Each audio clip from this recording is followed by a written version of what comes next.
Gold trusted gold buyers. మీరు తాకట్టు పెట్టిన బంగారాన్ని విడిపించి ఈ రోజు ఉన్న మార్కెట్ ధరకు కొనబడను. ఆ సినిమా మీద ఎక్స్పెక్టేషన్స్ ఆడియన్స్ కి మీరు ఒక్కొక్క పాయింట్ చెప్తుంటే ఇంకా వేరే లెవెల్ వెళ్ళిపోతున్నాయి సార్. బేసికల్గా మీరు సాయిబాబా భక్తులు. ఆఫీస్లో చెన్నైలో సగం మీ ఆఫీస్ని టెంపుల్ కట్టించి ఇచ్చేశారు అని కూడా విన్నాం.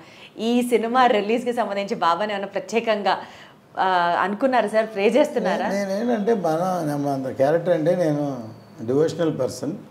మోర్ దెన్ 45 ఇయర్స్గా నేను శబరిమల వెళ్తున్నాను. నేను ఇది కావాలి అది కావాలి కోరను. ఇప్పుడు అంతే కదా, మనం చేసుకుంటే వెళ్తాం. గాడ్ నమ్ముతాం కంటే వాళ్ళకి తెలుసు ఏం జరగాలి, ఏం చేస్తారు. God will bless us. ఇది కావాలి సార్, నాకు ఇది కావాలి, అది మా హిట్ అవ్వాలి, నాదే ఆడాలి, ఇదే అవ్వాలి అని ఎప్పుడు అనుకోను. దేవుడిని చూసినప్పుడు అసలు కోరుకోవాలి అనిపించదు. ఆయన మూర్తిని సరిగ్గా చూడలేదో చూస్తా అనిపిస్తుంది అనమాట. సో బేసికల్గా అంత బాధ్యత ఆయన మీద వేసేసారు, ఆయనే చూసుకుంటారు సార్. ఈ సినిమా గురించి ఇప్పటివరకు హైలైట్స్ మాట్లాడాం, బట్ ఆడియన్స్లో ఇంకాస్త ఇంక్విజిటివ్నెస్ ఉన్న ఇంకొక ప్రాజెక్ట్ మీ బ్యానర్ నుంచి 7G బృందావన్ కాలనీ పార్ట్ 2 కూడా వస్తుంది అని రిలీజ్. అది కూడా చాలా స్పెక్యులేటివ్గా నడుస్తుంది, ఎప్పుడెప్పుడు ఏంటి అన్నది. దాని గురించి మోర్ దెన్ 50% 60% అయిపోయింది.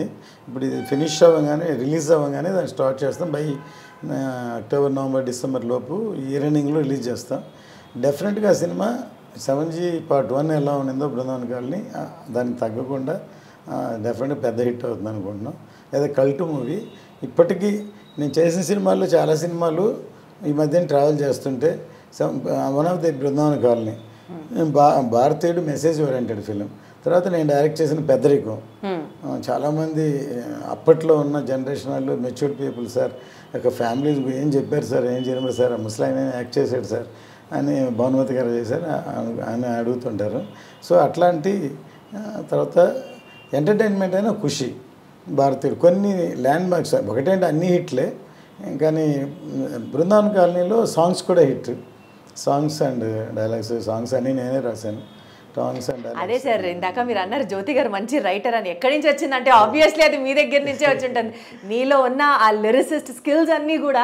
నా నెక్స్ట్ క్వశ్చన్ అడగబోతున్నాను మిమ్మల్ని. ఈ సినిమాలో కూడా హరిహర వీరమలలో ఏమైనా పాటలు రాశారా?